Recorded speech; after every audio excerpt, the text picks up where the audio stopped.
Student, मैं आ गया। देखिए स्टूडेंट, कक्षा 10 के विज्ञान का मैं लेक्चर लेकर आया हूँ। और पिछले लेक्चर में हमने कक्षा 10 विज्ञान के लेक्चर में हमने प्रकाश के परावर्तन को पढ़ाया था। तो आज हम इस लेक्चर में भी प्रकाश के परावर्तन स्टूडेंट बता रहा हूँ आपको मैं क्या करना है। हाँ, तो इस लेक्चर में भी स्टूडेंट प्रकाश के परावर्तन का जो है अध्ययन कराएंगे। तो अभी स्टूडेंट, हमने पिछले लेक्चर में आपको ये बताया था स्टूडेंट कि प्रतिबिंब का बनना, वो भी प्रतिबिंब का बनना अवतल दर्पण द्वारा। अवतल दर्पण द्वारा प्रतिबिंब का बनना। तो स्टूडेंट, हमने इसमें 6 स्थितियां बताई थी अवतल दर्पण में प्रतिबिंब बनने की। अगर आप जैसे इसके पिछले लेक्चर को नहीं देखे हैं तो इसके पिछले पिछले लेक्चर को आप देख लीजिए, तो आपको सारी चीजें अच्छी से समझ में आएंगी। और हमने लेक्चर 1, 2, 3 तक विज्ञान में बना दिया है। पेपर की दृष्टि से सारी चीजें हम बना रहे हैं। प्रकाश का परावर्तन चैप्टर जो है लेके चल रहे हैं स्टूडेंट।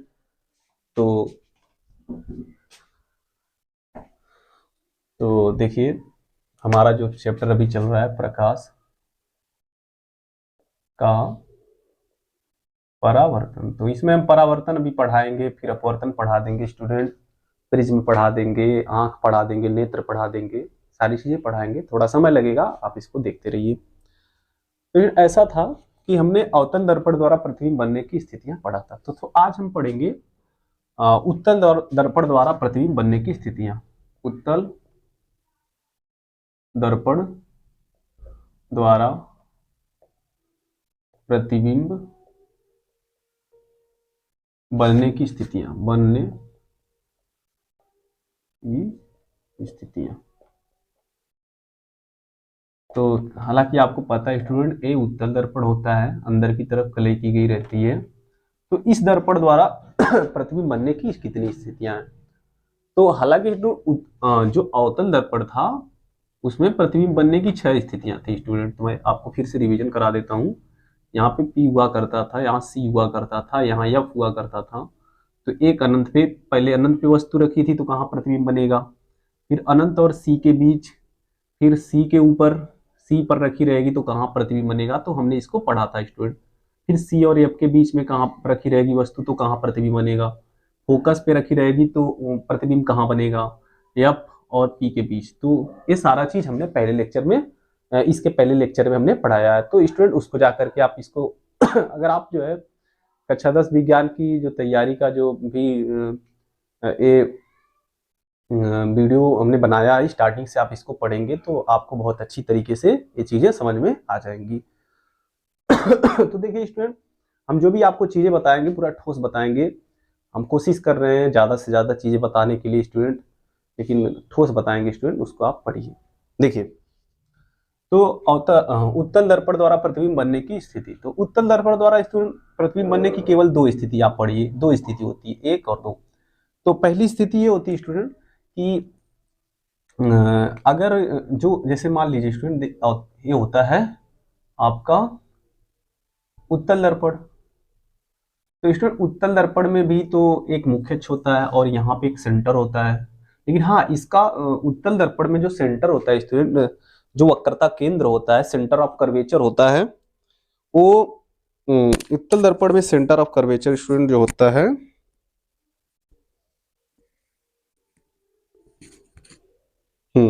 उत्तल दर्पण में जो सेंटर ऑफ कर्वेचर होता है वो पीछे होता है।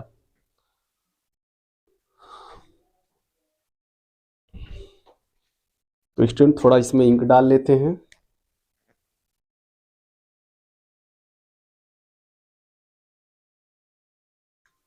तो स्टूडेंट, इंक जो है इसमें अब पड़ेगी।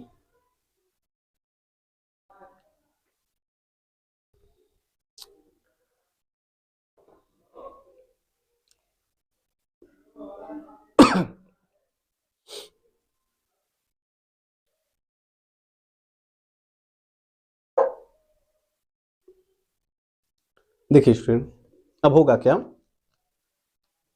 ये इंक हमने इसमें डाल दिया तो हुआ क्या, ये दर्पण हो गया। तो यहाँ पे स्टूडेंट सी होता है इसका, और यहाँ पे पी होता है, और स्टूडेंट सी और पी के बीच में एफ होता है, मतलब फोकस।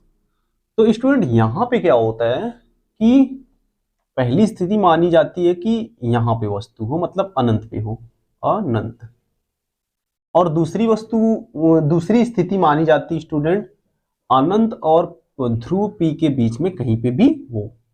तो पहली स्थिति हो गई कि जब वस्तु वस्तु अनंत पर हो, जब वस्तु उत्तल दर्पण के सामने अनंत पर हो।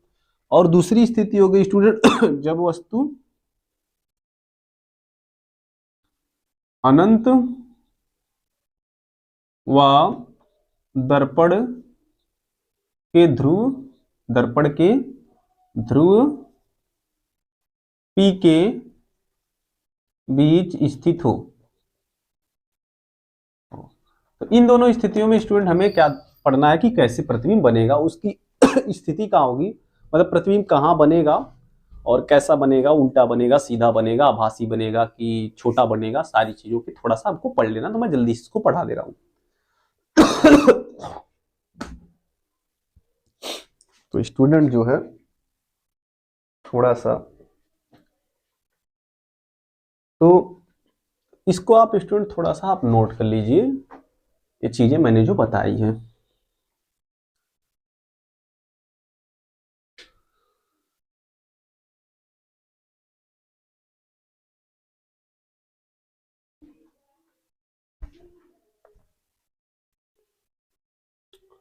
तो इस स्थितियों को बता रहे हैं स्टूडेंट, यहाँ पे बता देते हैं आपको। तो हम पहली स्थिति, जैसे आपको पहली स्थिति को कैसे लिखना या कैसे समझना है, तो हम पहली स्थिति को समझने जा रहे हैं कि जब वस्तु अनंत पे हो, उत्तल दर्पण के सामने जब वस्तु अनंत पर हो। तो जब वस्तु अनंत पर हो, तो जब वस्तु अनंत पर होगी स्टूडेंट, तो हम इसका फिगर बना रहे हैं। देखिए ये अपना दर्पण हो गया, और इसका सी यहां हो गया, और ये मुख्य अक्ष हो गया स्टूडेंट, और ये ध्रुव पी हो गया, और ये एफ हो गया। तो जब वस्तु अनंत में होती है स्टूडेंट, तो जनरली जब अनंत में वस्तु होती है तो वस्तु से चलने वाली प्रकाश किरणें समांतर होती हैं। तो वो या तो समांतर ही मुख्य अक्ष के समांतर जाएंगी, जैसे मान के चलिए ऐसे समांतर जाएंगी। अनंत से चलने वाली, अनंत से वस्तु, जो अनंत पर वस्तु होती दूर होती है, और वहां से चलने वाली प्रकाश किरणें आते आते समांतर हो जाती हैं। तो हम मान ले रहे हैं कि अनंत से ये जा रही हैं, अनंत। तो अनंत से चलने वाली प्रकाश किरणें स्टूडेंट होता है क्या, आपको बता दूं, यहाँ पे मुख्य अक्ष के समांतर अगर कहीं तो ऐसे लौट जाती हैं, और एक ऐसे लौट जाती है। लेकिन हाँ स्टूडेंट, इन दोनों प्रकाश किरणों को पीछे बढ़ाने पे ये प्रतीत होगा कि वो फोकस से होकर आ रही हैं। तो इधर तो ये दोनों परावर्तित प्रकाश किरणें कहीं मिलना नहीं है, ये वाली प्रकाश किरण और ये वाली प्रकाश किरण। स्टूडेंट थोड़ा सा आप किरणों पे ज्यादा ध्यान दीजिए, जो किरण इसका बेस है। और स्टूडेंट बहुत रटने की बहुत जरूरत नहीं होती, थोड़ी सी लैंग्वेज बनाने की जरूरत होती है। लैंग्वेज मतलब उस लैंग्वेज में आप उस चीज को बता सको, और सारी चीज समझने वाली है। देखिए तो ये दोनों प्रकाश किरण पीछे की तरफ बढ़ाने पे यफ पर मिलती हुई प्रतीत होती है। तो ऐसा हो गया स्टूडेंट, इसका प्रतिबिंब इसी यफ पर बनता है। तो अनंत पर स्थित उत्तल दर्पण के सम्मुख अनंत पर स्थित वस्तु का प्रतिबिंब स्टूडेंट दर्पण के मुख्य फोकस पर बनता है। तो दर्पण के पीछे बनता है, दर्पण के पीछे मुख्य फोकस पर बनता है स्टूडेंट।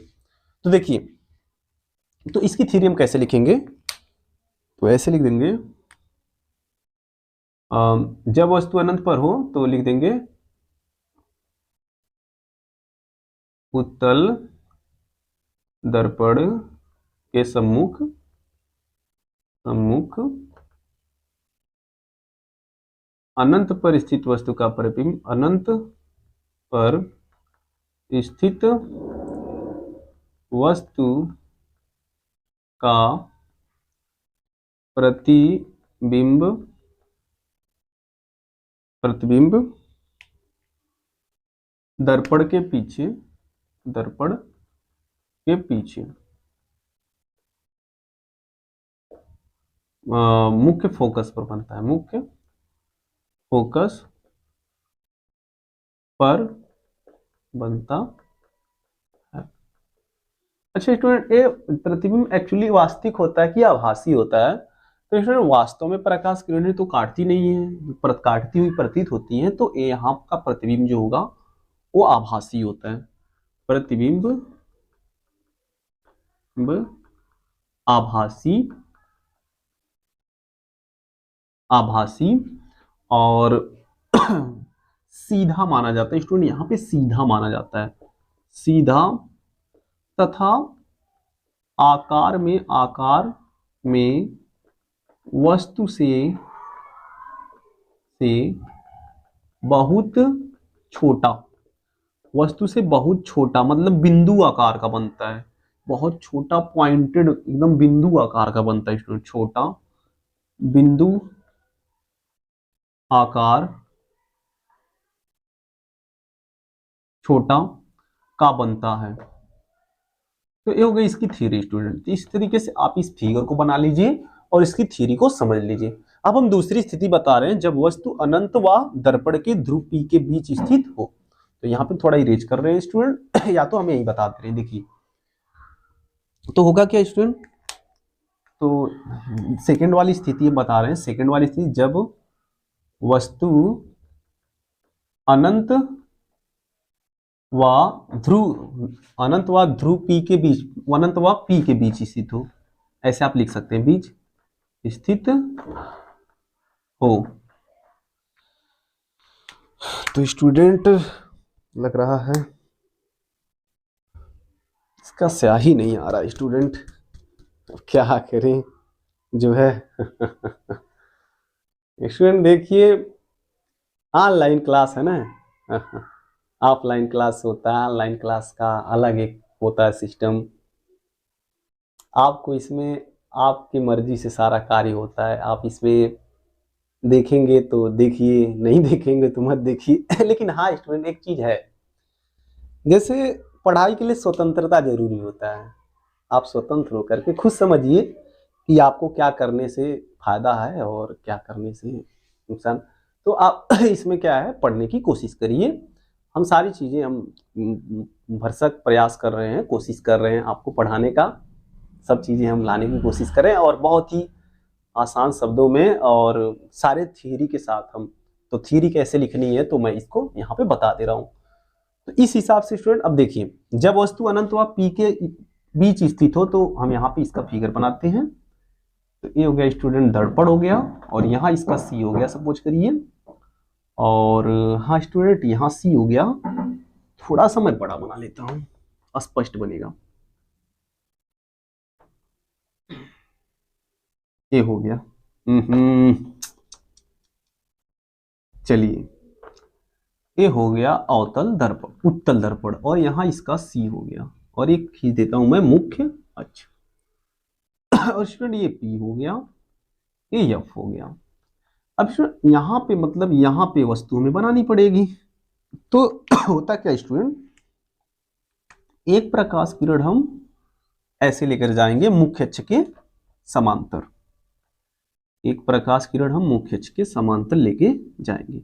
और आपको पता होना चाहिए स्टूडेंट मुख्य अक्ष के समांतर जो प्रकाश किरणें जाती हैं, तो मैं थोड़ा सा ये बड़ा बना स्टूडेंट, इसका मुझे लग रहा है C थोड़ा और पीछे लेना पड़ेगा और F यहाँ लेना पड़ेगा। तो वो ऐसे लौटती है और इस तरीके से लौटती है जैसे लगता है कि वो F से होकर आ रही है। और एक प्रकाश किरण स्टूडेंट हम लोग F के तरफ लेके जाते हैं। हाँ एक प्रकाश किरण हम एक प्रकाश किरण हम लोग C के तरफ ले जाते हैं। और हाँ स्टूडेंट यहाँ पे C इसका है, तो C के तरफ जो है लेके जाएंगे। तो आपको बता दिया जाए कि C की तरफ जाती हुई प्रतीत, जैसे मान लीजिए लग रहा है कि C पे जाएगी, लेकिन स्टूडेंट होता क्या है, ये C पे जा नहीं पाती है। जाती हुई सी पे प्रतीत होती है। अब इसको थोड़ा सा फीड पेंसिल की सहायता से बनाएंगे तो अच्छे से बनेगा, और इसको गोला प्रकार से। तो सी पे जाती हुई प्रतीत होती, लेकिन यही से स्टूडेंट ये वापस लौट आती इसी माध्यम में। तो इसको पीछे की तरफ बढ़ाया जाता है तो ऐसा लगता है कि ए वाली प्रकाश किरण और ए वाली प्रकाश किरण आभासी रूप से यहाँ पे एक दूसरे को प्रतिच्छेद करती है, और यही पे स्टूडेंट क्या बनता है, इस वस्तु का प्रतिबिंब बनता है।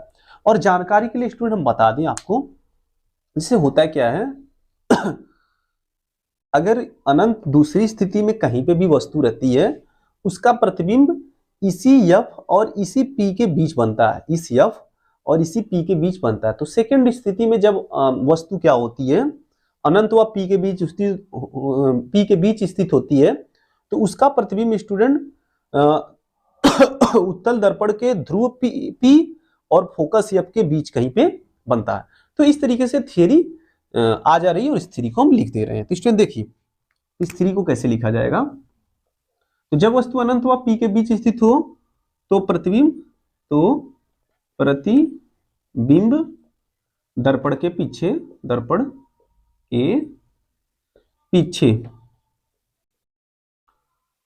पी व एफ के बीच बनता है। और स्टूडेंट ए भी वास्तव में वो प्रकाश किरण तो ऐसे निकल गई, ये ऐसे निकल गई, तो वास्तव में तो काट नहीं रही है। तो प्रतिबिंब आभासी होता है, प्रतिबिंब आभासी, और स्टूडेंट सीधा होता है, और आकार में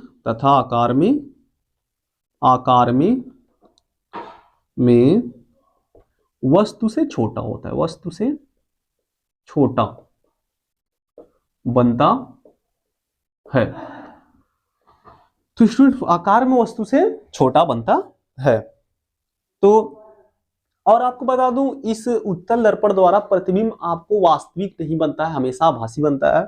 और उत्तल दर्पण द्वारा प्रतिबिंब वस्तु से हमेशा छोटा बनता है और सीधा बनता है, और दर्पण के पीछे बनता है। तो एक कंडीशन से आप क्या करिए, इसको समझ लीजिए बाबू।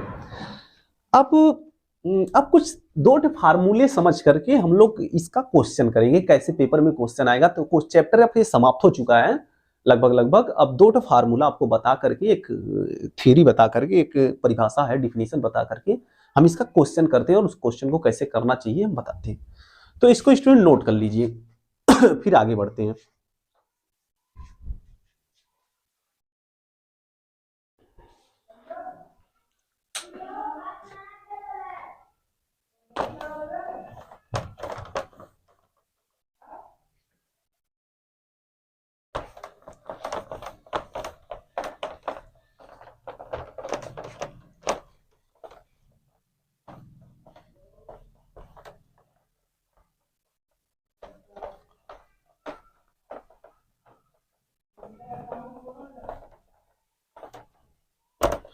तो स्टूडेंट एक फार्मूला यूज होने वाला, जो न्यूमेरिकल क्वेश्चन आएंगे, आंकिक प्रश्न, इसमें आंकिक प्रश्नों के लिए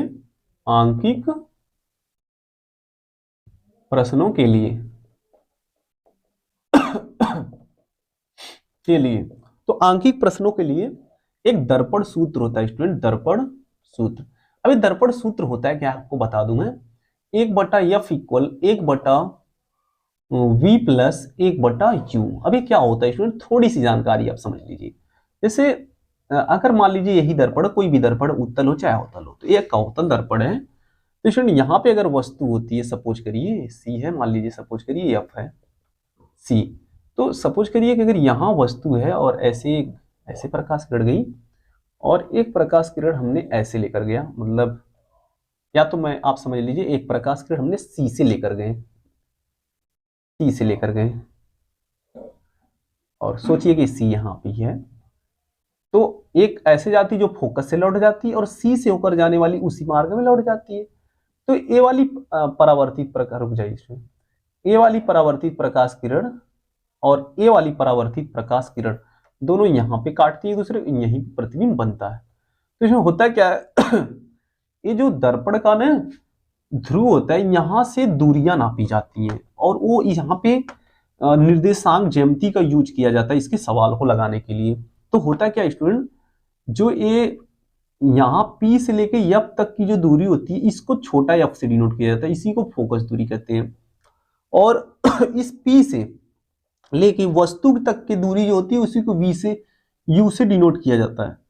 और जो इस P से लेकर के इस प्रतिबिंब की दूरी, सपोज करिए ए बी एक वस्तु थी और ए डैश बी डैश इसका प्रतिबिंब था, तो ये यहां तक की दूरी जो होती है इसी को V से डिनोट किया जाता है। और इसमें निर्देशांक ज्यामिति का उपयोग किया जाएगा, जिसे जो जो ध्रुव होता है, जैसे सपोज करिए स्टूडेंट कि यहाँ पे ध्रुव है P, तो यहीं पे स्टूडेंट इसका मूल बिंदु माना जाता है P। तो इधर की दूरियां जो होती है ना, आपको पता होना चाहिए मैथ में निर्देशांक ज्यामिति में। देखिए जो स्टूडेंट जैसे मैं बता दूं मैथ वाले हैं उनको तो थोड़ा पता ही रहता है, या जो मैथ वाले नए स्टूडेंट हैं उनके लिए भी साइंस तो है ही, तो मैं जानकारी के लिए बता दूं स्टूडेंट एक गणित होती है जिसका नाम होता है निर्देशांक ज्यामिति। तो आपको अगर आप गणित नहीं पढ़ते हैं, मैथ नहीं पढ़ते हैं, तो भी आपको इसका जानकारी थोड़ा सा कर लेना है, क्योंकि न्यूमेरिकल जब आप करेंगे ना तो इसका यूज उसमें होगा। तो देखिए स्टूडेंट क्या होता है कि यहाँ एक मूल बिंदु होता है, दो अक्ष माने जाते हैं, और इधर की जो दूरियां होती धनात्मक होती हैं, तो इधर वाली धनात्मक होती धनात्मक, और इधर वाली स्टूडेंट ऋणात्मक होती है ऋणात्मक। तो मतलब आप समझ लीजिए दर्पण के सामने वाली जो होती है ऋणात्मक होती है, पीछे वाली धनात्मक होती है, ऊपर वाली फिर धनात्मक होती है धनात्मक, और नीचे वाली फिर ऋणात्मक होती है। तो इस हिसाब से ऋणात्मक, तो इस हिसाब से आप इस फिगर को बना लेंगे तो अब भी आपको समझ में आ जाएगा कि सवाल कैसे लगाया जाता है। तो अब इस फिगर को बना लीजिए स्टूडेंट। तो ये क्या होता है कि इसी तरीके से यहाँ पे ध्रुव माना जाता है और इधर धनात्मक होता है, मैंने तो लिख ही दिया हूं, ऋणात्मक पीछे धनात्मक, ऊपर धनात्मक नीचे ऋणात्मक स्टूडेंट। तो इस सूत्र को कहते हैं दर्पण सूत्र, तो ये यूज हम करने वाले हैं, इसको नोट कर लीजिए स्टूडेंट, फिर आगे बढ़ते हैं।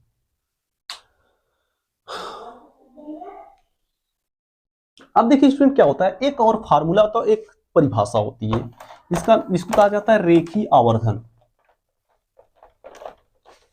तो आखिर रेखीय आवर्धन क्या होता है? उसको लाइनियर मैग्निफिकेशन कहते हैं, रेखीय आवर्धन। तो स्टूडेंट रेखीय आवर्धन होता क्या है, जैसे कोई भी जब वस्तु रहती है, रेखीय आवर्धन क्या होता है, जैसे यहाँ पे कोई वस्तु है और इस वस्तु का सपोज करिए यहाँ पे C था, या आप सपोज करिए यहाँ पे C ए F था, मान लीजिए कोई भी वस्तु रहती है F से और एक C से, C A B, तो यहाँ पे प्रतिबिंब बनता है। तो स्टूडेंट क्या होता है, क्या है, मान लीजिए इसका नाम मैं रखता हूं A डैश B डैश। तो ये जो वस्तु की लंबाई होती है, प्रतिबिंब की लंबाई, जैसे क्या यहाँ पे क्या है, यहाँ पे जो प्रतिबिंब है वस्तु से छोटा है, तो प्रतिबिंब की लंबाई और वस्तु की लंबाई के अनुपात को स्टूडेंट रेखीय आवर्धन कहते हैं। तो जैसे मान के चलिए मैं बता दूं आपको रेखीय आवर्धन की परिभाषा क्या है, दर्पण द्वारा बने प्रतिबिंब की ऊंचाई या लंबाई की ऊंचाई तथा वस्तु की ऊंचाई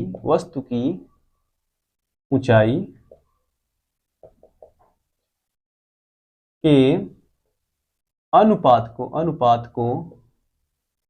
को रेखीय आवर्धन कहते हैं। तो इसकी परिभाषा भी लिखने के लिए स्टूडेंट आ सकती है, तो इस तरीके से परिभाषा आप लिखेंगे। जैसे आप समझिए इसको जैसे मान लीजिए जाए कि अगर ये प्रतिबिंब है A डैश B डैश, तो A डैश B डैश को अगर हम AB से भाग देंगे तो यही जो निकल के आएगा वही क्या होगा, रेखीय आवर्धन।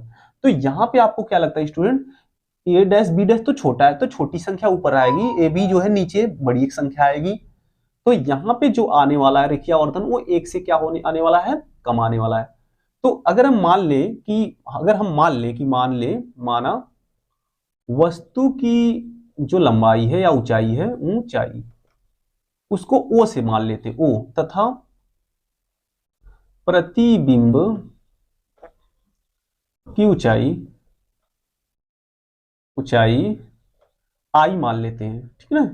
तो स्टूडेंट ये जो रेखीय आवर्धन होता है, रेखीय आवर्धन, आवर्धन को यम से डिनोट किया जाता है। तो रेखीय आवर्धन यम बराबर हो जाएगा आई बटा ओ। रेखीय आवर्धन यम बराबर क्या हो जाएगा स्टूडेंट, आई बटा ओ। तो ये आपको याद रखना है।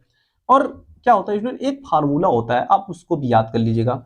अगर यम में आई बटा ओ होता है और इसी में हम ला करके चाहे तो v बटा यू भी शामिल कर सकते हैं, तो आई बटा ओ के बराबर v बटा यू भी होता है। एक इंपॉर्टेंट फार्मूला है, ये यूज होने वाला है स्टूडेंट। इसमें क्या होता है कि एक निगेटिव लगाना पड़ता है, तो इस चीज का आप थोड़ा सा ध्यान रखिएगा। अब स्टूडेंट हम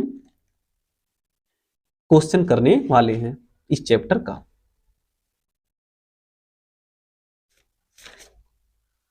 तो इस चैप्टर का हम लोग क्वेश्चन करने वाले हैं। तो स्टूडेंट ये इस वीडियो में लगता है कि हम कुछ बहुविकल्पी क्वेश्चंस करेंगे, न्यूमेरिकल भी करेंगे। देखिए तो मान लीजिए हमारे सामने पहले क्वेश्चन आ गया स्टूडेंट, तो ये सारी चीज पहले नोट कर लीजिए आप, फिर आगे बढ़ते हैं। कर लिए, इरेज करते हैं, ठीक, कर लो नोट स्टूडेंट।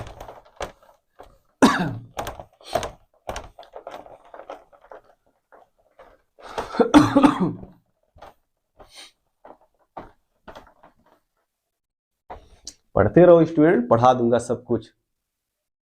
देखिए स्टूडेंट, जैसे कोई भी कार्य ना जब स्टार्ट किया जाता है तो थोड़ा सा उत्साह रहता है, थोड़ा सा ये रहता है कि जो है कितना हो पाएगा कितना नहीं हो पाएगा। लेकिन हाँ स्टूडेंट, जब जैसे जैसे हम लोग आगे बढ़ेंगे ना तो हमें एक बल मिलता है और ताकत मिलती है, हाँ यार हमने इतना चीज पढ़ के आगे आए।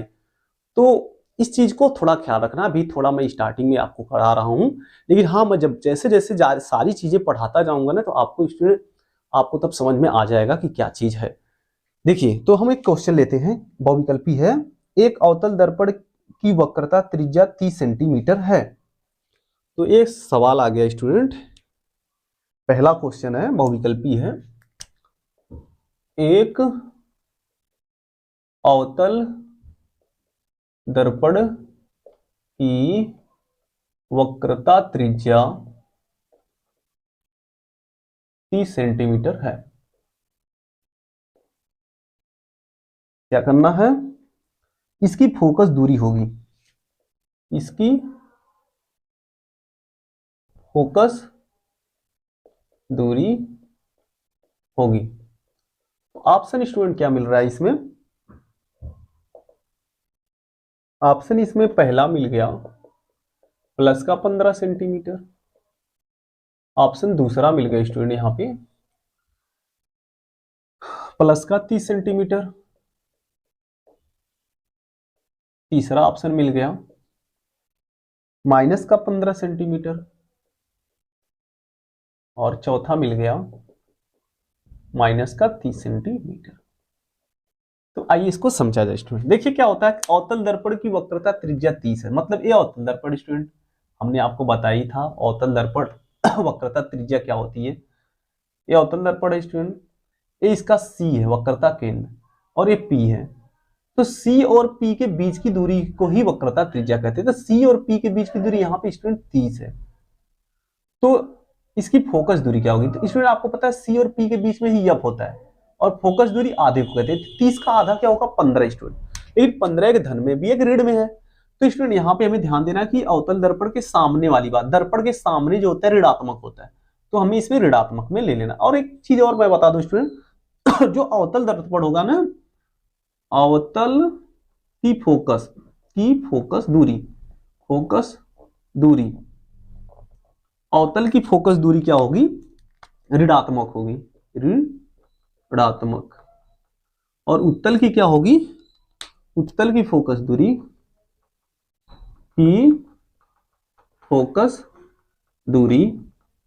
धनात्मक होगी, धनात्मक। ऐसा क्यों होता है स्टूडेंट, आपको पता है ये जो होता है, इस सर मैंने बताया कि ऋणात्मक इधर से आगे की तरफ ऋणात्मक, पीछे धनात्मक, तो इसका फोकस आगे होता है इसलिए ये धनात्मक है, यानी ऋणात्मक है, और उत्तल का फोकस पीछे होता है, इसका फोकस इधर होता है इसलिए धनात्मक है। तो यहां से आप समझ लीजिए इसका ऑप्शन हो जाएगा स्टूडेंट प्लस का 15, ऋण का माइनस का 15 सेंटीमीटर। तो इसका आंसर हो गया। अगला क्वेश्चन कोई लेते हैं बढ़िया सा।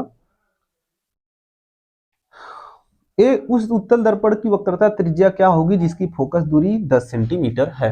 तो दूसरा क्वेश्चन आ गया, उस उत्तल दर्पण की वक्रता त्रिज्या क्या होगी, क्या होगी जिसकी फोकस दूरी प्लस 10 सेंटीमीटर है। इसमें ऑप्शन मिल गया student plus 20, plus 10, minus 20, minus 10। तो पहला ऑप्शन है प्लस 20 सेंटीमीटर, दूसरा ऑप्शन है स्टूडेंट प्लस 10 सेंटीमीटर, और तीसरा ऑप्शन है स्टूडेंट माइनस 20 सेंटीमीटर, और चौथा है माइनस 10 सेंटीमीटर। तो आप बताइए स्टूडेंट इसमें कौन सा होगा, इसका ऑप्शन कौन सा होगा? कैसे बताएंगे आप? बता रहा हूं, देखिए कोई दिक्कत नहीं है। तो उत्तल दर्पण की वक्रता त्रिज्या क्या होगी, फोकस जिसकी फोकस दूरी 10 से, फोकस दिया स्टूडेंट, उत्तल दर्पण है ना, उत्तल दर्पण तो ऐसा होता है। तो इसमें स्टूडेंट फोकस दूरी दिया है, फोकस दूरी 10 सेंटीमीटर है, तो यहां से P से लेकर जब तक का दिया स्टूडेंट 10 सेंटीमीटर। तो आपसे पूछा क्या जा रहा है, इसकी वक्रता त्रिज्या क्या होगी। वक्रता त्रिज्या मतलब यफ का दुगना, अब वक्रता त्रिज्या मतलब यफ का दुगना मतलब 20 होगा। तो ए उत्तल दर्पण इसलिए स्टूडेंट प्लस 20 होगा। तो इसका ऑप्शन ए वाला सही होगा। तो स्टूडेंट अभी मैं आपको बता दूं, अब ये वीडियो जो है अपने समय सीमा को पर पहुंच चुका है। जनरली मैं आधा घंटा तक का ही वीडियो बना रहा हूं। तो आप जो है इस लेक्चर का जो भी क्वेश्चन, जैसे इस चैप्टर का जो क्वेश्चन मुझे कराना है, मैं अगले लेक्चर में इस चैप्टर का क्वेश्चन भी करा दूंगा। अगर खत्म हो जाएगा इस चैप्टर का क्वेश्चन तो मैं अगला चैप्टर भी स्टार्ट कर दूंगा स्टूडेंट।